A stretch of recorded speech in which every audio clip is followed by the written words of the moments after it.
Hey guys, welcome back to the Beamer Dude channel. Thanks for tuning in. Today I want to talk about 5 things that will make your Mini Cooper a lot more reliable. You don't want to miss out, so stay tuned.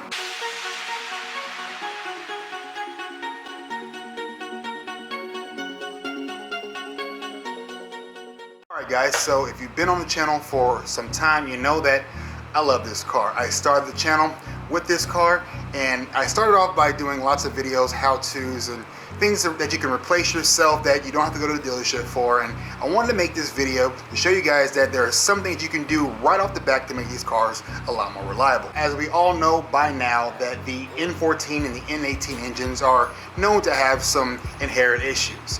Be it the timing chain guides, be it the fuel pumps, or just any other thing that can go wrong with these things is pretty much widespread all over the internet. These cars are actually not as popular as they really probably should be due to the negative stigma that's attached to it. Today's video, we're going to be talking about the 5 things right off the bat if you're looking to get into a Mini Cooper, if you just picked up your Cooper, the things you can do to make sure these cars are reliable as possible. Alright, so right off the bat, I'm just going to go out and say it. If you drive a Mini Cooper, you're going to have some type of issue at some point in time, be it mechanical or be it electrical. And as far as electrical is concerned, you can do something very simple when you first pick these cars up, and if you already have one, you should probably pick one of these up anyway. And what I'm talking about is a BMW Mini specific code reader. Now, I personally use a Creator C110. I've had it for a number of years and it's never steered me wrong. One of the biggest things that I've seen down the comments of individuals asking me questions here and there and what this issue could be. I'm having misfires and I'm getting these misfire codes, and one thing that I'm noticing synonymous with all the videos is that I'm not actually getting BMW specific codes or error codes. With a BMW specific code reader, you will actually get specific codes leading you to the problem. For example, you guys remember the video where I installed the high pressure fuel pump. I actually got a specific code for the fuel pump. Now, you might get a similar code with a generic code reader, but you're not going to get something that's BMW specific, because when you search the specific code, you get a specific issue. That being said, a lot of the issues that you're going to come up with, that are going to come up with these vehicles, can be prevented or pinpointed and give you a lot less downtime when it comes to repair. One of the most frustrating things in the world is trying to track down an issue with insufficient information. One could easily go from changing the ignition coils to the spark plugs and come to find out you actually had an issue with the cam positioning sensor or even the fuel pump. Meaning a lot of the anguish and a lot of the difficulty in diagnosing your problem could be avoided if you had somebody that read your problem specifically. This one definitely falls under the umbrella of driver mod.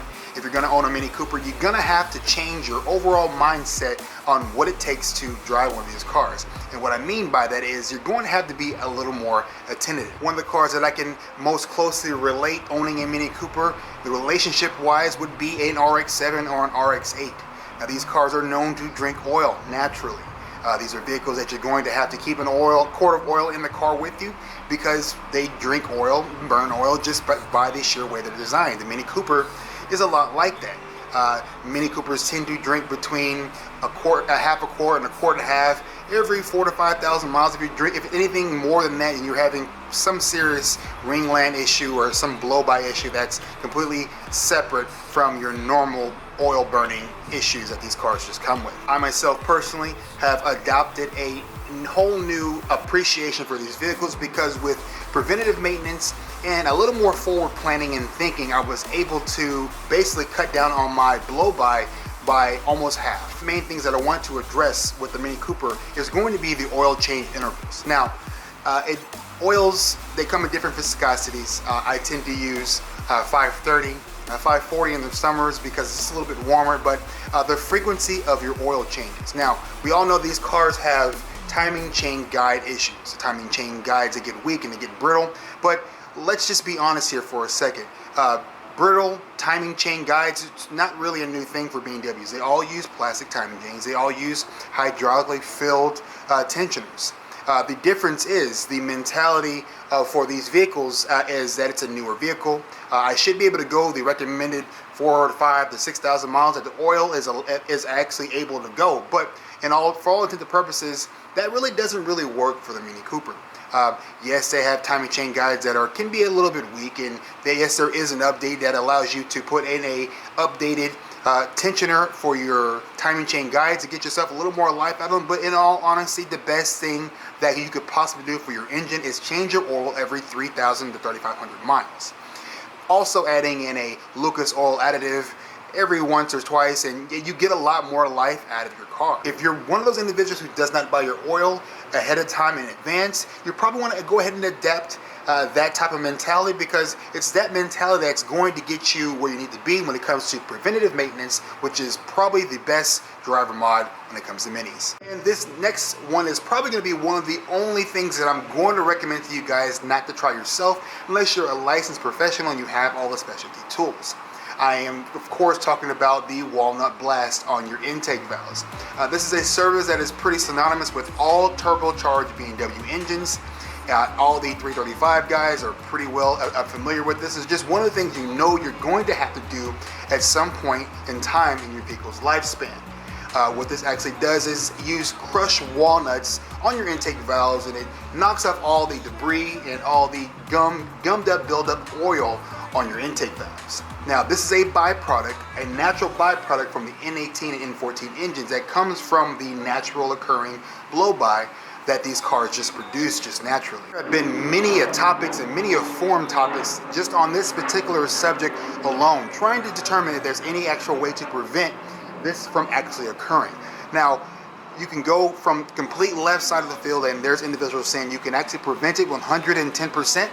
And on the other end of the spectrum, this is inherently an issue with these cars, and you're never going to be able to stop it from happening, so you might as well just deal with it. I personally believe in the preventative approach to these vehicles by spending a little bit of time and putting some effort and some planning into your preventative maintenance before you get into modifications on these cars is going to be the very best way to ensure that you get the lifespan that was actually intended for these cars. Now, I know what a lot of you guys are going to say.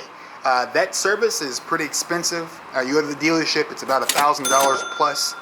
You go to any individual shops, they're going to charge you X amount of dollars, and it's just one of those services. Do I really need to do it? Am I going to see any performance gains? Am I going to see any performance loss?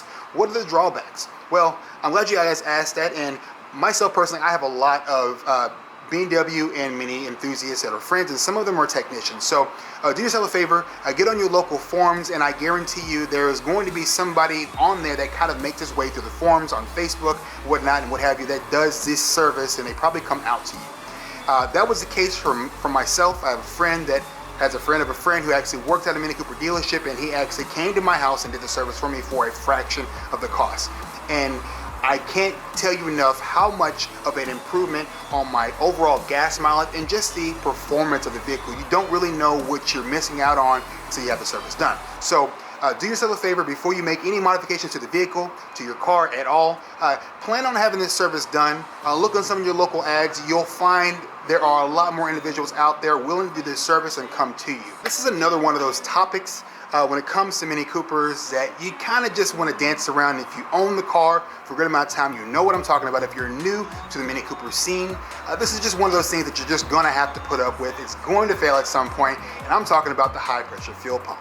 If you guys watch one of my older videos, you'll see that I exchanged my high pressure fuel pump for a China made one that was actually built here in the US and was rebuilt with some China parts. It's been in my car since last year, and it's been really reliable.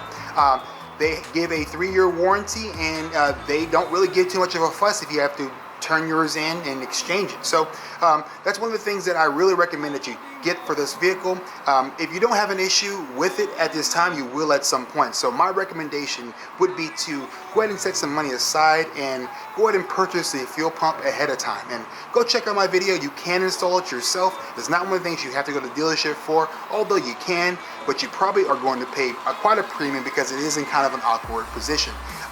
They do say that you need specialty tools, but again, if you watch the video that I did last year, you'll see that there was nothing special about the tools that I was using. So guys, last but not least, the number one thing that I recommend you do on your Mini Cooper to ensure that you get the most reliability as possible out of your car is going to have to be the oil catch can. I did a video last year showing you guys how you can install an oil catch can in your car for almost nothing. I think it was under $40.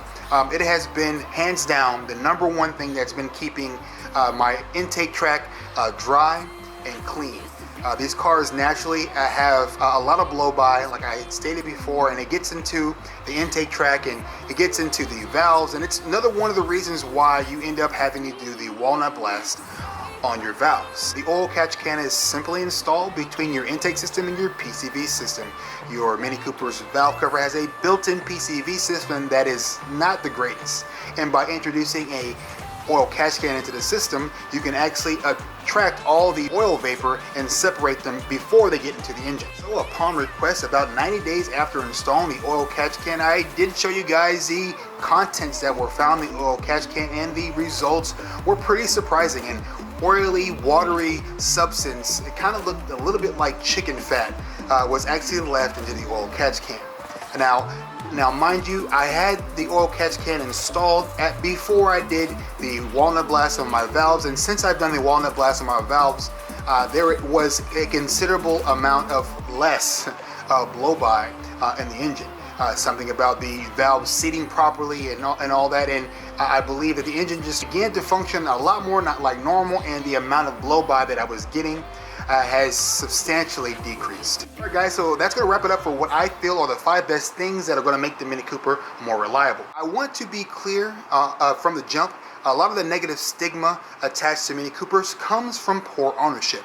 Now, that does not mean that the Mini Coopers don't inherently have issues, things that you can avoid. What that simply means is try your best to buy a vehicle from a known source. Buy it from an enthusiast, buy it from a individual or certified Mini Cooper lot, someplace that you can actually get paperwork and documentation on things that have been done. Actually have the means or the tools to actually do a lot of this work yourself. Do yourself a favor before you purchase a vehicle. Try to find yourself an individual shop, someplace that you can find beforehand, someplace to get you some work done that's not going to just break the bank. Yes, these vehicles do cost a little bit of money to maintain, but if you have enough forward thinking and enough preventative maintenance minded decisions going into owning this vehicle before you make modifications, again, maintenance before modification is the key thing here. Alright guys, so that's going to wrap it up for today's video. Hopefully you guys liked today's video. I wanted to make this video for those individuals that have been leaving me a lot of comments down below asking me, should they get a Mini Cooper? Are Mini Coopers reliable? All the questions that you guys are putting in the comments, I do read every single one of them, and that's the reason why I made this video. So hopefully I inspire one of you guys to either adjust the way you modify vehicles, adjust the way you maintain vehicles. Hopefully this vehicle shed some light in an area where it was a little bit shady on how to make these things more reliable. I know there's a lot of videos floating around about Mini Coopers not being very reliable, and we covered that, and that's really going to be based off the owner and the previous owner. So thank you guys for watching the BMW channel. Hopefully I inspired one of you guys to just go ahead out and take the plunge and try some of this stuff for yourself, because it's really not that hard. So thank you guys for watching the BMW channel. Before you guys go, make sure you guys check out the BMW Automotive Garage. Is currently the best way to support the channel. Any items you see on there are purchased through eBay. The proceeds go back to the BMW channel. I get a kickback for sending you eBay's way, and everybody's happy. So guys, I want to thank you guys for watching the BMW channel, and as always, peace out and Godspeed guys.